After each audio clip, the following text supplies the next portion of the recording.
Well, there must be a lot of catch up on Air Force One or in Mar-a-Lago or in our destroyed White House, wherever Donald Trump is. And why is that? Because his numbers have come out, his latest poll numbers, and hope he has snorkeling gear because he is underwater on every fucking thing. Hello, damnation. Welcome to the Danielle Moodie Show. I'm so excited that you all are here. There's a lot to cover, so let's get into it.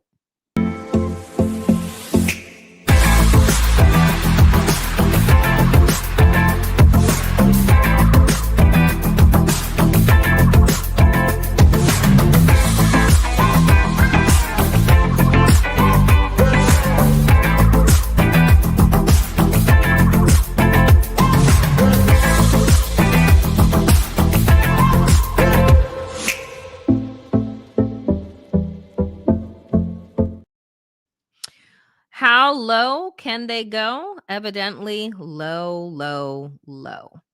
Trump's approval rating hits a new low as polls show him 19 points underwater.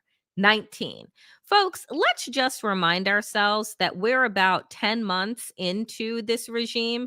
Again, this is supposed to be the time in which a president is enjoying the highs of being elected and has the favor of the people on his side. And Donald Trump is in scuba gear under fucking water. Why?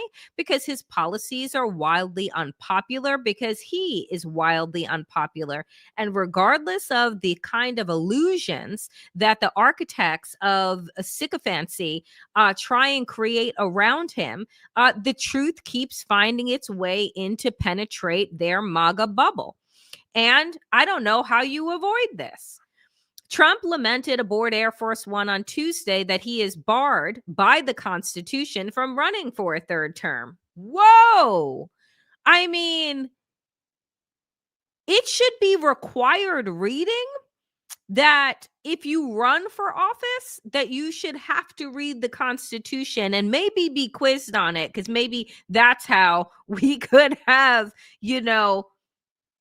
dodged a bullet here with Donald Trump, because we know he doesn't read or comprehend. And so maybe if he had to pass some type of test, which we know he's never had to in his life, maybe this is how this whole shit could have been avoided. Nonetheless, so he says, the sad thing is I have my highest numbers that I've ever had. On what number scale? That statement is contradicted, because it is a fucking lie, by a new poll from The Economist and YouGov, which puts the president's approval rating at just 39%, with 58%, more than half of Americans disapproving of his job performance, giving him a net approval rating of negative 19. So it's like, again, I'm a journalist and I'm saying, what numbers are you looking at, sir? You say that you have the highest numbers, and I'm using The Economist and YouGov, which is what Fox is using, which is what all other outlets are using. But please, by all means, can you hit me to where you are getting your data and intel from? Because I swear to God, whatever polls these people put out for Donald Trump, they are polling people inside of the White House, because they are absolutely not using polls that the rest of us use on this side of the planet. The outcome is the lowest of Trump's second term so far by YouGov's estimation, and lower than all but one of its polls conducted during his first term in the White House between 2017 and 2021. While opinion about Trump's tenure remains predictable, mainly along party lines, 97% of Democrats disapprove and 86% of Republicans approve, the results are more surprising when measured by other variables. Just 20% of people aged under 30 approve of his presidency. Just 20%. The poll reveals, which compares with 47% of voters aged 30 to 44, and 49% of those aged 45 to 64. Folks, yeah. There's also a sharp gender divide, which of course we all know, which is what MAGA works to exploit on a regular basis. You see, men in this country, I'll say this: white, straight, cis men in this country are, what's the word I'm looking for? Largely problematic, right? They're suffering from loneliness, they're suffering from a violence epidemic, and they're also being preyed upon by MAGA influencers to um just like demolish their brains, demolish empathy, uh, create these angry, lonely men inside of this manosphere. And so, of course, that when you are breaking things down based on gender, you are going to see this large divide. And this is what Donald Trump has been able to do, which is been able to infiltrate instead of telling these men, you need new skills. We have wronged you in terms of society and telling you that you shouldn't be in touch with your feelings, that we've given you these false um, uh, uh, stereotypes of what masculinity is, and that you need to grow and embrace all versions, all layers of yourself, right? And maybe, hey, therapy could be a good idea as the world around you is changing. No, they just fed them lines about putting women back in their place, putting people of color back in their place, putting people down, toxic masculinity, all of these things, in recognizing that we have a real problem. And so, whereas 46% of men are in favor of Trump's actions because they all apparently live inside of the same kaleidoscope like alternate universe, um just 32% of women are impressed. He is also way down among ethnic minorities, with just 11% of Black Americans approving of his presidency. I'd like to know who those 11% are. And 29% of Hispanic Americans. Now, remember, he had a large swath of the Hispanic community. Don't ask me why, but these motherfuckers were just as right wing, believed that Donald Trump was only going to deport those that were criminal, those that were illegal, et cetera, et cetera. And now it's like the joke's on you, dum dum, because you've gotten yourselves deported because of your support for this regime. Where Donald Trump has essentially had the Supreme Court say, yeah, we're going to constitutionalize stop and frisk and racial profiling and all these things. And if you're speaking a different language, but oh, you're an American, yeah, we can detain you too. So now they're all becoming hip to the reality that, like, you've been fed a line of bullshit and you fell for it because you thought that your proximity to whiteness was going to save you. And instead, they deported your ass to Sikot. I mean, leopard's face eating, here's your plate and fork. So Trump also scores poorly on his handling on specific issues. Shock of all shocks. Net approval of the job he has done on immigration. So that was his signature issue. Remember all of the mass deportation signs at his little white supremacist hate rallies? Well, he's -10 on immigration. At the same time, he scores -17 on abortion, -19 for education, -22 for jobs and the economy, and for climate change and the environment, -31. I mean, no one 10 months into their presidency wants numbers like this. These are shit numbers. And I've continued to ask, and I mean it genuinely, What is the good thing? Name one. What is one piece of policy that Donald Trump has come out with in the last 10 months that has helped the American people?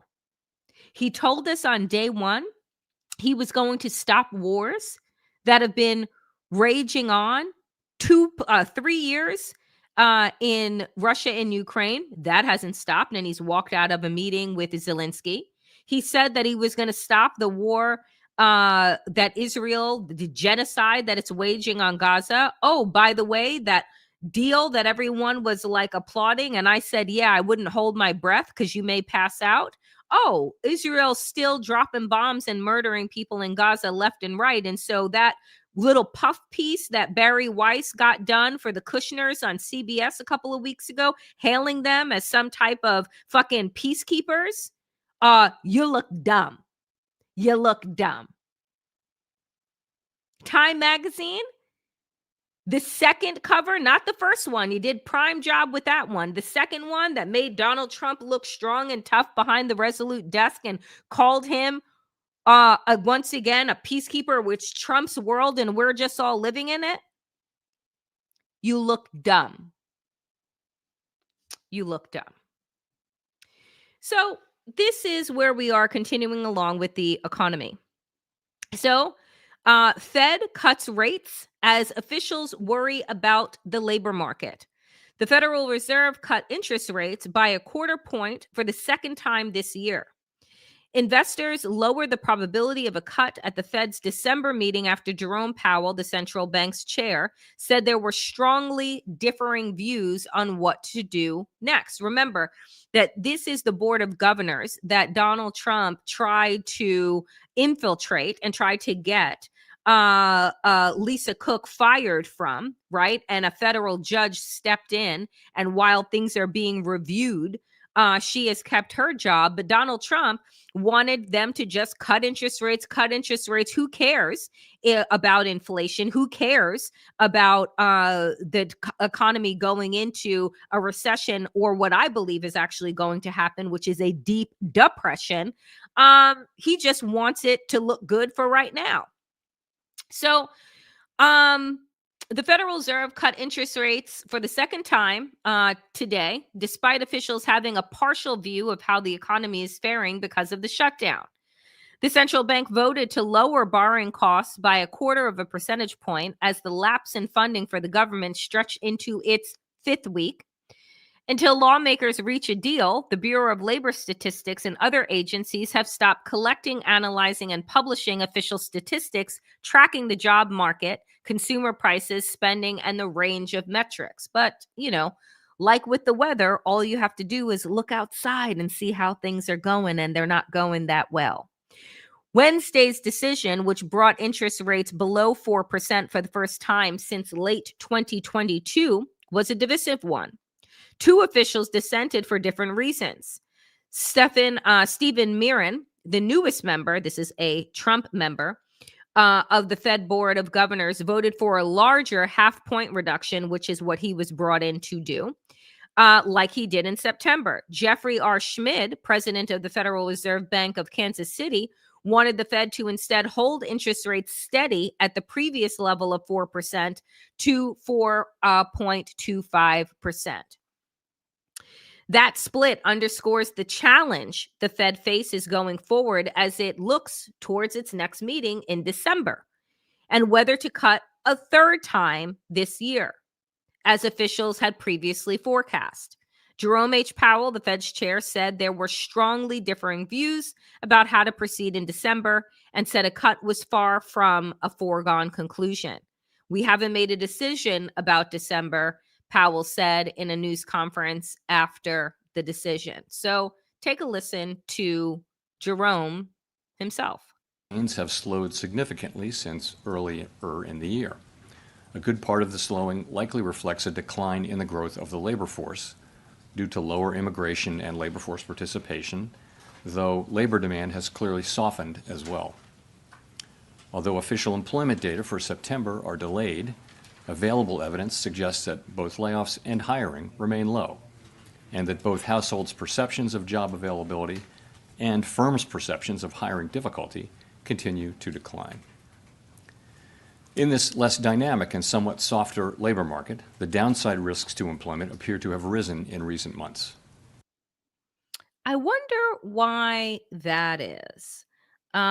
Maybe because of Donald Trump's bullshit tariffs, the immigration crisis, which he has exacerbated by kidnapping people, the fact that no one is coming here to go to university, nor do they want to work here under a fascist regime. And that due to all of this, companies, on top of their investment and push in AI to replace human workers, are seeing the forest fruit through the trees and trying to hold on to their assets. So, in the latest news, yesterday it was Amazon and Paramount and UPS, and today it is GM will cut thousands of jobs in Michigan, Tennessee, and Ohio. And this one is also really interesting. General Motors said Wednesday that it plans to lay off about 1,200 workers at its Detroit area all-electric factory and cut 550 jobs at its Ultium battery cell facility in Ohio. GM will also temporarily lay off 850 workers at the Ohio plant and another 700 employees in Tennessee. What is the reason?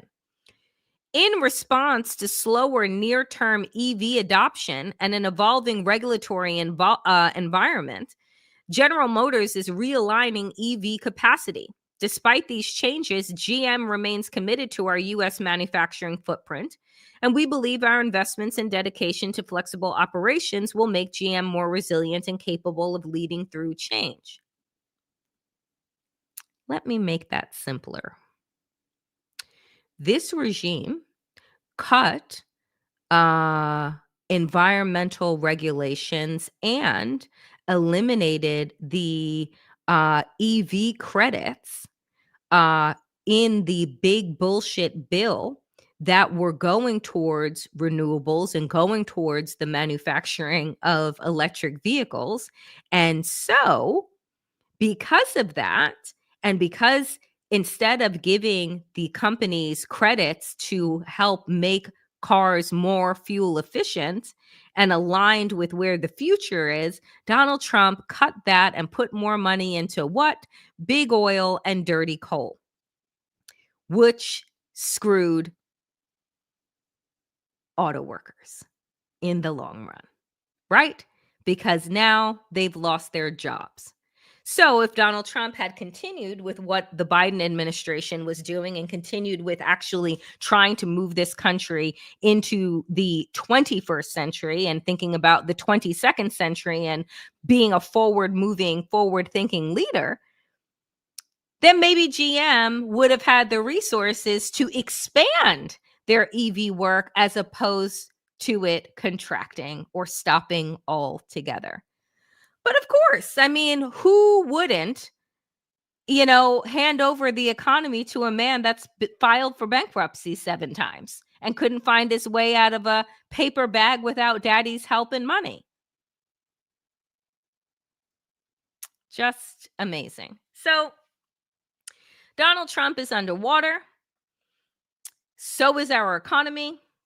Things are going to get so much more painful and hard as we go on. If you remember, it was Elon Musk who told all of us, the near trillionaire that told all of us that we were just going to have to muscle through some hardships, as things were going to change in this country. But don't worry, it'll snap back. And this is what Donald Trump's economic advisors keep telling us. First, it was second quarter, then it was third quarter, and now they're telling us fourth quarter. And I'm sorry, aren't we in the fourth quarter? Are we waiting now until the beginning of the first quarter of the new year to see just how shitty things have become? And then they'll tell us, just wait until the second quarter and keep pushing the fucking deadline. Nonetheless,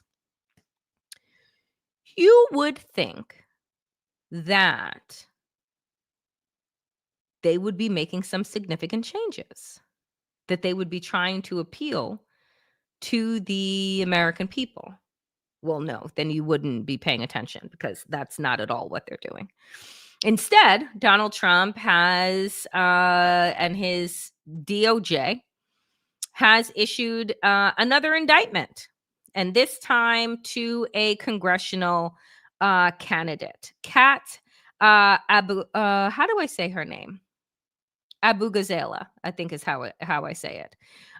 So Kat, who's prolific on social media, and I watched a video, I think it was of a week ago or so, when she was physically accosted by ICE agents. I believe they might have like popped her in the face, because she had a huge bruise on her face when she went to participate in a protest outside of an ICE facility there.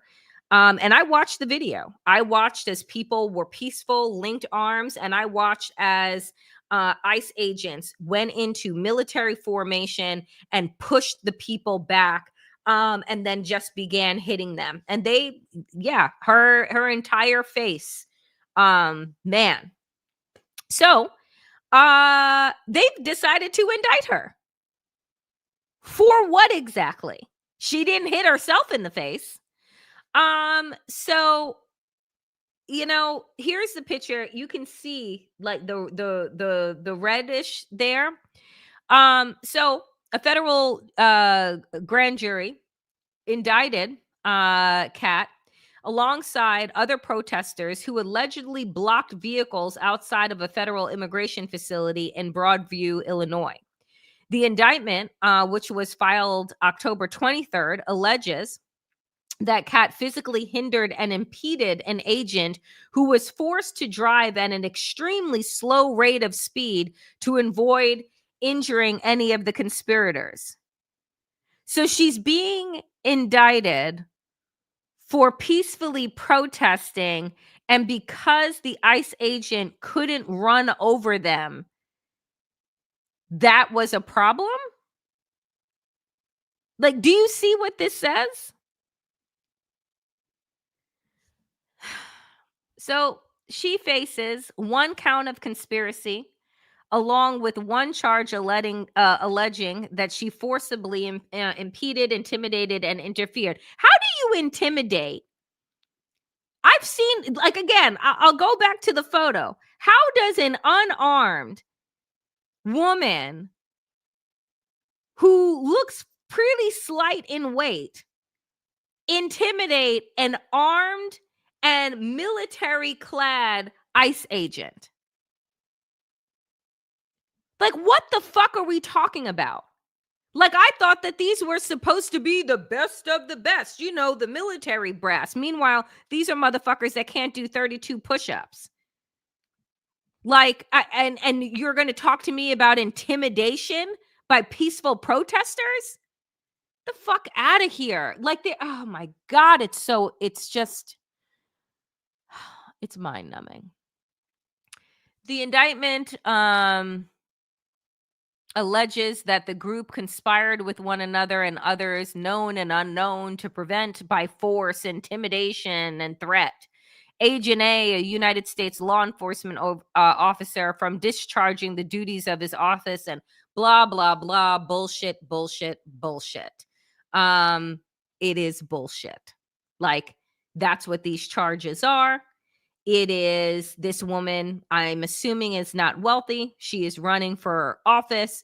It is to get her to have to lawyer up, pay for those lawyers, waste time, waste energy, so that they can get into the news as being, tough on crime, bop, bop, bop, bop, bop. So that, again, you're paying attention to the distractions that they're doing over here, so that we're not talking about how shit Donald Trump's poll numbers are, and how everyone hates him, and how he is fucking up our economy royally. And that not only are we bleeding jobs, right, at this point, you have also shut off SNAP benefits to the most marginalized people who, again, November 1st, not going to receive food, that our food banks are overwhelmed because not only are they dealing with furloughed federal workers who are lining up in droves because they are missing their paychecks, but now you're also creating another crisis for people who already live paycheck to paycheck. Like, what in the entire fuck, folks?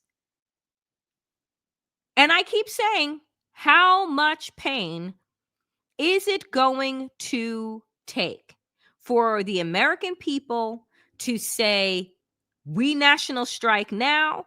We need to get this shit together. And I know that there is an economic blackout that folks are calling for from November 25th until December 2nd. And what I am saying is that that needs to be extended. Christmas, Hanukkah, all of it canceled. All of these gift giving holidays, a wrap. Okay? Like, no one has the money. Hundreds of thousands of people are unemployed. No one is going to have food on their fucking table, right? These turkey drives and things that are done to help the most marginalized are now helping everyone because everyone is now marginalized because of this economy. Understand, folks, that you have more in common with the unhoused and people that rely on government subsidies than you could ever have in common with Jeff Bezos and Mark Zuckerberg.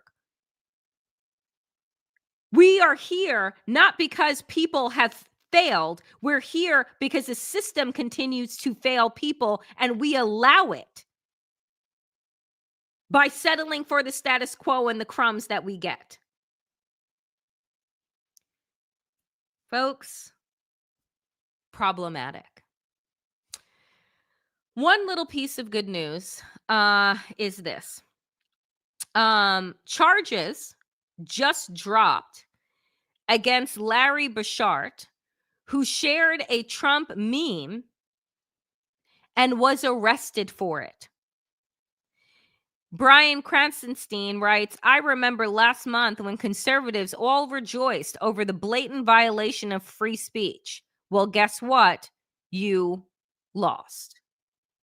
And I want you to take a listen.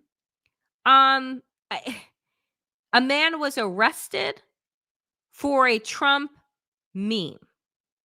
Landed Bussard in jail. He posted it as part of a discussion about Charlie Kirk's murder. The meme quotes Donald Trump saying, "We have to get over it." It was exactly what the president said the day after a deadly school shooting in Perry, Iowa. That's the meme that he posted, correct?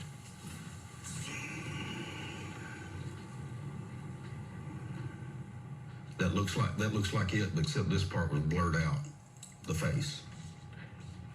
Where is the threat in there, Sheriff? Right here? Sheriff Weems says some in his community took the reference in the Trump meme to Perry High School. So Larry Bashart posts a picture of Donald Trump in a conversation with regard to Charlie Kirk being murdered, using Donald Trump's own words. I just want to go back to what he said. We have to get over it. That was Donald Trump's response after children were killed in a mass shooting at a school. Larry Bashart posted Donald Trump in his own words in response to Charlie Kirk being murdered and was arrested for it. Now, again, this is exactly how fascism and authoritarianism moves. It moves in the way where you pick people off one by one, you reign by fear, right, and terror, and people all of a sudden stop exercising their rights because they believe that they're going to be next. And what I am saying is there are more power in our numbers, folks, and that is why they are bringing in the heavy heavies. Because there are more of us than there are of them. And we have got to remember that. We can't be silent now. This is when we need to speak up the loudest. It's just where we are and what is happening. It is accelerating because Donald Trump's numbers are in the toilet. And they are trying to do as much as they possibly can as quickly as possible because also he's unfucking well. Gone for an MRI, has had 2 physicals, 2 annual physicals in 1 year, in less than a year, cankle swollen, bruises on his hand, heavy tongue, seems to be disoriented most of the time. All of this is spelling disaster. The question is whether or not the people are going to topple this government before the government topples us. TBD. And so, where are we today? Yesterday, I connected the dots with regard to the climate crisis, the Category 5 hurricane that hit Jamaica, my family's island, dead on. The damage has been catastrophic. Jamaica has been declared a disaster area. And, you're seeing the trickling in of aid from countries like the UK, who, by the way, have given $3 million. $3 million from the UK that colonized Jamaica. Jamaica only got its independence in, I believe, the 60s. $3 million? How about you stop giving fucking pedophile Prince Andrew his fucking allowance and you give that to the Jamaican people? They should be embarrassed, but of course they are not. And of course, everyone's just like, well, at least they're doing something. The bare minimum should be unacceptable, particularly when the countries that are being the hardest hit are the ones that have done the least damage to our environment. So, scenes from the Caribbean. The scenes are, thank you so much, Grumpy Cat, August 6, 1962. Thank you. The day and the year that Jamaica became independent. So Hurricane Melissa made landfall yesterday.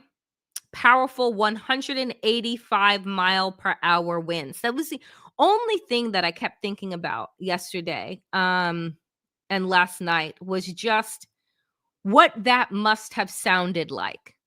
The rattling, the breaking of windows, people's roofs being ripped off. I mean, the pictures today show roofs ripped off, trees that have absolutely not a leaf left on it, roads.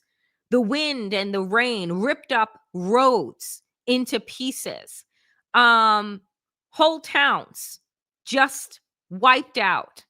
And it I thought to myself, because there were some people like on in the comments sections on social media that and thank you so much, Susan, for posting this. I did post it on my page again, which is the donation link to support jamaica.gov.jm, so that you know that your donations are going to the Jamaican government to use and disperse as they will. But and avoid scammers and those types of things. But I thought to myself, do you understand the force that was this storm, that is this storm? It hit Cuba today as a Category 3, and it was gaining strength after it moved on from Jamaica. It was like just this monster in the sea. And I can't imagine the sounds, the breaking apart, the destruction. And I thought to myself as I was seeing, and again, the comment section and people saying, well, people should have evacuated and blah, blah. It's a fucking island, yo. Where are they evacuating to? Everybody does not have the money to hop on a flight and have family. And where are you going? Most Jamaicans, right, who are not in Jamaica, live in the United States. You know, the place that is detaining people and sending them to fucking Uganda. So, like, where were people going? But I saw this one image of this house completely submerged underwater, and one house next to it that had water, like that the people were rescued, right? And when you're thinking and you're in your house and you're saying, okay, I'm gonna board up the windows, I'm gonna put sandbags down and blah blah blah. No one understands until you're in that situation what a surge looks like that is 15, 14 feet, and how quickly you can go from being on dry land in your home to being underwater, like how instantly that happens. And so, again, I continue to say that folks are, one, just commenting on shit that is just, all you should be doing is figuring out, if you have the resources, if you have the clothes, the medicine, blah, blah, blah, how you can help. But making bullshit comments, or for some that are doing horrible AI fake videos and posting that and flooding the internet with that, I'm just like, we are just so depraved right now as a world. This should be an opportunity to figure out how you can help, not how you can add to people's harm and trauma. So again, if you see the link below, you see the link in the chat, and I will be providing more information as it becomes available to us. And again, here is the page. This is what the portal looks like. Supportjamaica.gov.jm. You can report incidents, obviously, for people inside of the country. You can donate, and you can see the needs that folks have. So again, take this link, use it yourself, share it with other people. We need to step up and do what's right for our fellow global citizens, regardless of if you know people in Jamaica, if you have family there, if you have friends, it doesn't matter. What matters is compassion and direct action. That's what matters. So again, here is the link. Susan put it again in the chat. Please do consider using it. It's really frustrating to me. And I just removed a troll from the chat because I just don't have the ability today. Anyway, my dear folks, continue to take deep breaths, continue to take care of yourselves and others, continue to be a resource inside of your own community.